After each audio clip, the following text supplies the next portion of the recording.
Vamos a, vamos a orar un momento para poder continuar con nuestro mensaje de la resurrección de Jesucristo. Padre, una vez más te damos gracias por tus bendiciones, por tus cuidados, y bendice una vez más la exposición de tu palabra.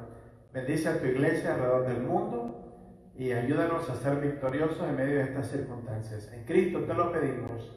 Amén. Nuestro tema está titulado La resurrección de Cristo.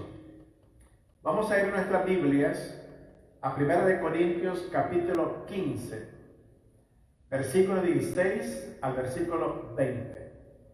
1 Corintios capítulo 15, versículo 16 al versículo 20. Nos dice así la palabra del Señor: porque si los muertos no resucitan, tampoco Cristo resucitó. Y si Cristo no resucitó, vuestra fe es vana. Aún estáis en vuestros pecados. Entonces también los que durmieron en Cristo perecieron. Si en esta vida solamente esperamos en Cristo, somos los más dignos de conmiseración de todos los hombres. Mas ahora Cristo ha resucitado de los muertos, primicias de los que durmieron es hecho. Los críticos de la resurrección de Cristo siempre están en busca de algunas contradicciones para desacreditar la resurrección misma de Cristo. Todos los evangelios nos dicen que Jesús fue colocado en una tumba nueva que había sido labrada en una peña. Vayamos a Mateo capítulo 27, versículo 60. Mateo 27, 60. Dice el texto: y lo puso en su sepulcro nuevo que había labrado en la peña. Y después de hacer rodar una gran piedra a la entrada del sepulcro, se fue. Cuando vemos el tema de la resurrección de Cristo, encontramos que a los críticos dicen que el cuerpo de Cristo fue robado. Bueno, si el cuerpo de Cristo fue robado, la pregunta es: ¿por quién fue robado? Si fue robado por los enemigos de Cristo, la pregunta es: ¿para qué lo robaron? ¿Dónde se lo llevaron? Algunos dicen que fueron los apóstoles que se llevaron el cuerpo de Cristo. La pregunta es: ¿por qué los apóstoles se llevaron el cuerpo de Cristo cuando ellos mismos ni siquiera creían en la resurrección de Cristo? Encontramos en el camino de Emaús dos discípulos que no creían que Jesús había resucitado y estaban hablando con Jesús al lado de ellos y le estaban diciendo que si él era el único forastero que no sabía qué había pasado en Jerusalén. Tomás no creía en la resurrección de Cristo. Entonces, si los apóstoles se llevaron el cuerpo de Cristo, ¿por qué se lo llevaron? ¿Cuál fue la razón? La pregunta es: ¿se hubiesen atrevido los discípulos de Cristo a robarse el cuerpo de Cristo en frente de los soldados romanos? ¿Se hubiesen atrevido a romper el sello romano en frente de los soldados? ¿Cómo hubieran removido la piedra de 1 tonelada en frente de los soldados romanos? Y los romanos, si se hubieran robado el cuerpo de Cristo, la pregunta es: ¿por qué no lo mostraron después el cuerpo? Segundo, ellos hubieran sido fusilados por haber perdido un muerto, un prisionero que estaba muerto. Está bien que se escape un prisionero que está vivo, pero que se escape un prisionero que está muerto es un asunto vergonzoso. Entonces, desde el ángulo que nosotros podamos verlo, los críticos de la resurrección de Cristo han fracasado a través de la historia negando la resurrección de Jesucristo. Ahora, ¿cómo sabemos que Cristo resucitó. Cuando Jesús se presenta a los discípulos, todavía los discípulos no están seguros que ese es Jesús, el Cristo resucitado. Jesús tiene que presentarles pruebas indubitables de las marcas en sus manos, en su costado y en sus pies. Algunas otras personas dicen que Cristo lo que pasó fue que se desmayó en la cruz. Lo bajaron de la cruz y lo llevaron a un sepulcro que estaba fresco y allí resucitó. Eso representa un problema, porque los soldados romanos nunca bajaban una persona de la cruz a menos que estuvieran seguros que estaba muerta la persona. Y para asegurarse que estaba muerta la persona, le quebraban las piernas. Cuando vinieron a Jesús, no le quebraron las piernas porque era profético que no se las quebrarían, y no se las quebraron porque en efecto estaba muerto. No permitieron ser bajado de la cruz a menos que hubiese estado muerto. Ahora, si le hubieran dado resucitación cardiovascular en la tumba, del desmayo que tuvo en la cruz, Jesús hubiera necesitado por lo menos 6 meses de recuperación en un hospital. Pero Él apareció de inmediato por 40 días a los discípulos y en una ocasión se apareció a 500. El apóstol Pablo, Saulo de Tarso, no creía en la resurrección de Cristo. Sin embargo, cuando Jesús se le aparece en el camino de Damasco, Jesús le dice: ¿por qué me persigues? Saulo dice: ¿quién eres, Señor? Yo soy Jesús a quien tú persigues. Y dice Saulo de Tarso: ¿qué quieres que haga, Señor? Vete a la calle derecha y ese te dirá lo que debe de hacer. Pablo era enemigo de la resurrección de Cristo. Los judíos no creían. Sin embargo, ellos dijeron: en caso de que sea verdad, hay que colocar una guardia para cuidar el cadáver de Jesús, el cadáver más custodiado en la historia del mundo. En primer lugar, la esperanza de la resurrección. La ley de la termodinámica dice que jamás se destruye porción alguna de la materia o la energía. La termodinámica es la parte de la física que trata la acción mecánica del calor. Lo único que sucede cuando algo se quema es que cambia de forma. Cuando un pedazo de madera se quema, nada se pierde, sino que una parte se convierte en calor y la otra parte se convierte en cenizas. Nada se pierde, solamente es transformado en algo diferente. Cuando un lago se seca, el agua se evapora en la atmósfera y en el futuro simplemente caerá a la tierra en forma de lluvia. Si en el mundo físico todas las cosas son transformadas en algo diferente, nos preguntamos: ¿por qué es tan difícil creer que un día Dios transformará nuestros cuerpos en algo diferente de lo que ahora conocemos? Vayamos a 2 Corintios capítulo 3, versículo 18. 2 Corintios capítulo 3, versículo 18. La palabra resurrección significa restablecer algo o volver algo a la vida que antes estaba muerto. Y dice la palabra de Dios: por tanto, nosotros todos, mirando a cara descubierta, como en un espejo, la gloria del Señor, somos transformados de gloria en gloria en la misma imagen como por el Espíritu del Señor. En primera de Corintios capítulo 15, versos 51 al 52 dice las Escrituras. Primera de Corintios 15, 51 al 52. He aquí os digo un misterio: no todos dormiremos, pero todos seremos transformados en un momento, en un abrir y cerrar de ojos, a la final trompeta, porque se tocará la trompeta y los muertos serán resucitados incorruptibles y nosotros seremos transformados. Notemos lo que dice el verso 20, 1 Corintios 15, 20.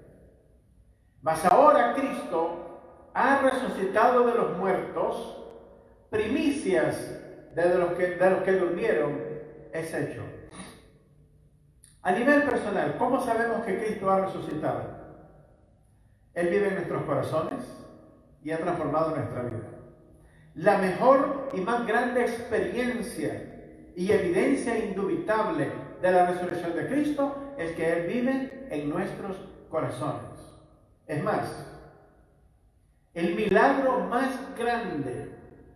Hay personas en las iglesias que andan en busca de milagros, personas que sean sanadas, hablar en lengua, etcétera, etcétera. El más grande milagro es que Cristo, estando muerto, se resucitó a sí mismo al tercer día. Y ahora vive y permanece por los siglos de los siglos. Muchas personas fueron resucitadas a través de la Biblia, en el Antiguo y en el Nuevo Testamento. El hijo de la viuda de Sarepta fue resucitado.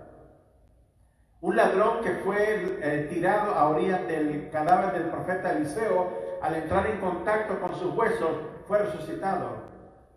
Lázaro fue resucitado, aun cuando su cuerpo ya hiedía 3 días después. La hija de Jairo fue resucitada. El hijo de la viuda de Naín fue resucitado. Tabita fue resucitada. Diferentes personas fueron resucitados. Y cuando Cristo resucitó, muchos de los santos que estaban muertos por muchos años se levantaron del sepulcro y anduvieron en Jerusalén por muchos días. Pero todas esas personas volvieron a morir. El único que murió y resucitó y ahora vive para siempre es nuestro Señor Jesucristo, y nunca más volverá a morir por nuestros pecados, porque con su muerte consumó también nuestra resurrección. Entonces, si Cristo resucitó, dice Pablo, mas ahora Cristo ha resucitado de los muertos, primicias de los que durmieron es hecho. Si Cristo resucitó, nosotros también resucitaremos. Y el tiempo de la resurrección de los muertos en Cristo, del arrebatamiento de la iglesia, se aproxima a pasos agigantados. Probablemente, cuando nos recuperemos de esta epidemia, el mundo que conocíamos antes del coronavirus probablemente no volverá a ser igual. La norma será completamente diferente y a lo mejor vendrán otros cambios, y todos acelerados de una manera tal que prepare a la iglesia para el retorno inminente de Cristo por su iglesia en el día del arrebatamiento. Nos interesa la frase primicias, que significa el primer fruto que produce una cosa no material. En segundo lugar, veamos las medidas de seguridad en el sepulcro de Jesús. Hay una gran piedra. Mateo capítulo 27, versículo 60. Mateo 27, 60 nos dice que la gran piedra pesaba por lo menos 2 toneladas y que fue rodada por medio de la fuerza de gravedad. Una gran piedra. En segundo lugar, la guardia romana de seguridad. Los oficiales judíos, aterrorizados por las amenazas de la resurrección de Cristo, solicitaron a los romanos una guardia de seguridad para custodiar el sepulcro de Jesús. Imagínense. Los discípulos no creían en la resurrección de Cristo, pero los enemigos de Cristo creían en su resurrección. Veamos Mateo 27, 66. Mateo 27, 66. Entonces, ellos fueron y aseguraron el sepulcro, sellando la piedra y poniendo la guardia. Los enemigos de Jesús querían estar seguros que Jesús no solamente hubiese muerto, sino que permaneciera muerto. Cuando Jesús le anuncia a sus discípulos acerca de su muerte, Pedro se acerca a Jesús y le dice: que no te acontezca tal cosa, Jesús. ¿Cómo es posible que vas a morir? Jesús se dirige a Pedro y le dice, apártate de mí, Satanás, porque me eres piedra de tropiezo. No se dirigió a Pedro, se dirigió al diablo que estaba hablando a través de Pedro. La persona que está más interesada en que Jesús permanezca muerto es el diablo mismo. Por eso en todas las religiones, como en el hinduismo, no existe ningún ser superior. Allí no se enseña de Cristo, en la religión musulmana tampoco, en el catolicismo romano también se pervierte el tema de la resurrección de Cristo, el sacrificio de Cristo, en el budismo también. En todas las religiones, todos los pensamientos y corrientes filosóficas, en el comunismo se predica que no hay Dios. Le preguntaron a Fidel Castro en una visita a Nueva York, a las Naciones Unidas. Citó él la Constitución de los Estados Unidos, diciendo que hay derechos inalienables dados por el Creador a todos los seres humanos, que todos son iguales. Y le preguntaron, ¿qué piensa usted de esto? Me gusta a todos menos el Creador, no creo en el Creador, dijo Fidel Castro. Y este hombre, por 60 años, enseñó el comunismo y el ateísmo en este país, una corriente filosófica marxista-leninista. Bueno, las naciones que enseñan la no existencia del Dios de la Biblia tienen consecuencias económicas, políticas, sociales y morales. El hombre dice a Dios, apártate de nosotros, no queremos saber nada, no queremos tener nada que ver con el Dios Todopoderoso. Amados, el asunto es que ningún ser humano puede existir sin la existencia de Dios. Es más, cada uno de ustedes, yo, cada persona que está viva en el mundo, existe porque el Dios de la Biblia, que es soberano, el único Dios eterno, nos da el aliento de vida. Y esta mañana, en su inmensa misericordia, renovó su misericordia para con nosotros, y por eso estamos de pie. Y debemos dar la gloria a Él y solamente a Él, porque Él es el autor de nuestra vida. No podemos vivir separados de Él. ¿Por qué? Porque Cristo es el autor de la vida. Jesús dijo en Juan 14:6, yo soy el camino, la verdad y la vida. Jesús no dijo, les voy a enseñar el camino, les voy a modelar el camino, la verdad y la vida. Jesús dijo, yo soy el camino, yo soy la verdad, yo soy la vida. Jesucristo es la resurrección y la vida. Nuestra esperanza gloriosa se encuentra en Jesucristo. En una ocasión, un hombre iba por un camino que de pronto se dividió en dos caminos y entró en una disyuntiva. No sabía escoger cuál era el camino verdadero. Este hombre era un hombre musulmán. En la parte izquierda del camino se encontraba un muerto que era Mahoma.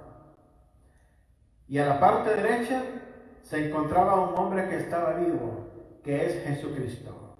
Le preguntaron a él, ¿por qué dejaste de ser musulmán?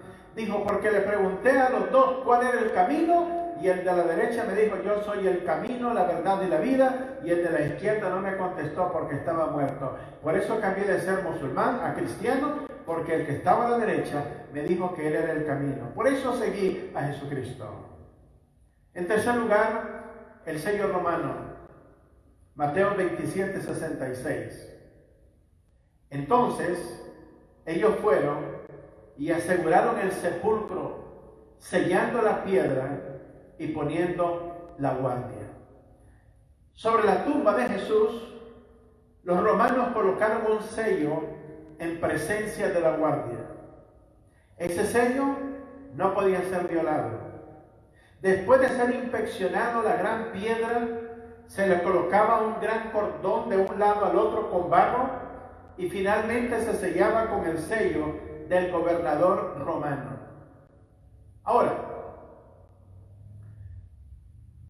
en muchas religiones del mundo, las personas andan en busca de la verdad y van de una religión a la otra. en busca de la verdad, pero nunca la encuentra. ¿Por qué razón? Porque la religión no puede satisfacer las necesidades del hombre. La Biblia dice que solamente la palabra de Dios tiene la capacidad de penetrar nuestro corazón, nuestra alma, nuestro espíritu y todo nuestro ser. Y a través de su Espíritu Santo, convencernos de que Jesucristo es la verdad. Ahora, en el Evangelio de Juan capítulo 6, la Biblia nos dice, Jesús nos dice, que si la fe no nos fuese dada del Padre para creer en Jesucristo, no podemos creer en Cristo. No podemos creer en Cristo por iniciativa propia. Nos tiene que dar el Padre la fe para creer en Cristo Jesús. Porque el cristianismo bíblico no es algo de hombres, es de Dios. Y Dios tiene que intervenir. Si Dios no interviene, no es posible la salvación en nuestra vida. En tercer lugar, vemos la garantía de la resurrección de Jesucristo. Juan capítulo 11, versos 25 al 26. Evangelio de Juan, capítulo 11, versículos 25 al verso 26. Jesús dijo: yo soy la resurrección y la vida. El que cree en mí, aunque esté muerto, vivirá. Y todo aquel que vive y cree en mí, no morirá eternamente. ¿Crees esto? ¿Crees que Jesús resucitó? ¿Crees que Jesús murió y está vivo? ¿Y que murió por tus pecados? Los especialistas en medicina forense, encargados por la ley para investigar un crimen, nos dicen que en dicha especialidad existe una regla, que cada vez que una persona toca algo físicamente, le deja una marca.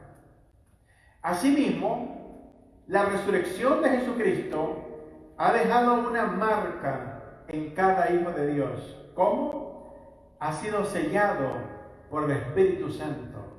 El diablo conoce la diferencia. El diablo sabe quiénes han sido sellados por el Espíritu Santo.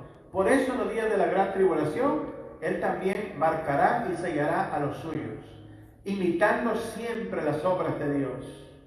Por medio de la resurrección de Cristo, el mundo incrédulo ha recibido una señal de la divinidad y el señorío de Jesucristo.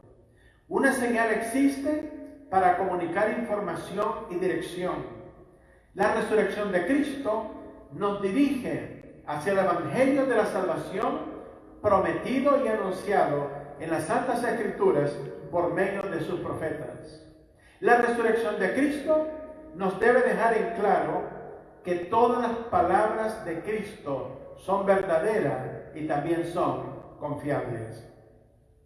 Hay personas que confían más en el mundo de las ciencias que en la palabra de Cristo.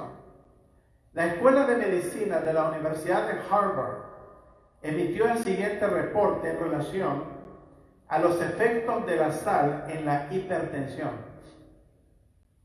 En el año 1950, un estudio decía que la sal produce hipertensión. En el año 1960, el estudio nos dice que la sal no produce hipertensión. En el año 1970, la sal produce hipertensión. En el año 1980, la sal alivia la hipertensión. En el año 1998, la Asociación Americana de Medicina evaluó 114 estudios separados y concluyó que la sal no afecta a la hipertensión de una manera u otra. La tumba en que fue colocado el cuerpo de Jesús está vacía. 3 días después de su muerte, resucitó de entre los muertos. Han pasado casi 2000 años desde que Él resucitó de entre los muertos. Los orgullosos estadistas de otros siglos han llegado y se han ido. Reyes científicos, académicos, filósofos y teólogos han llegado y se han ido. Él está vivo y desea entrar en tu corazón. Él dijo: yo soy la resurrección y la vida. El que cree en mí, aunque esté muerto, vivirá. Jesús es la persona más extraordinaria que jamás haya existido. Su mensaje ha transformado millones de personas a través de la historia. Él vive. Él desea entrar en tu corazón. Él dice en Apocalipsis 3:20: he aquí, yo estoy a la puerta y llamo. Si alguno abriere la puerta, entraré a él y cenaré con él y él conmigo. La pregunta es: ¿abrirás la puerta? Si no la abres, él no entrará a la fuerza. Tú tienes la llave solamente por dentro de tu corazón. Si no la abres, Jesús irá a otro corazón para tocar otra puerta, pero tú ya no oirás el llamado de Cristo en tu vida y tú habrás de lamentar por la eternidad. En Romanos capítulo 5, verso 8 dice: mas Dios muestra su amor para con nosotros en que, siendo aún pecadores, Cristo murió por nosotros. Isaías capítulo 1, verso 18 dice: venid luego y estemos a cuenta. Si vuestros pecados fueren como la grana, como la nieve serán emblanquecidos. Si fueren rojos como el carmesí, vendrán a ser como blanca lana.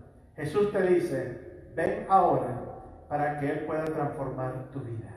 La pregunta es: ¿lo harás? ¿Creerás en Cristo? Él es tu única esperanza de salvación eterna. Padre, bendice tu palabra. Bendice cada corazón que la ha escuchado. Séllala y produce frutos al 100% para honra y gloria de tu nombre. Te lo suplicamos en el nombre eterno y glorioso del que vive por los siglos de los siglos, a quien sea la honra y la gloria para siempre. Amén. Nuestro Señor Jesucristo. En Él oramos. Dios bendiga.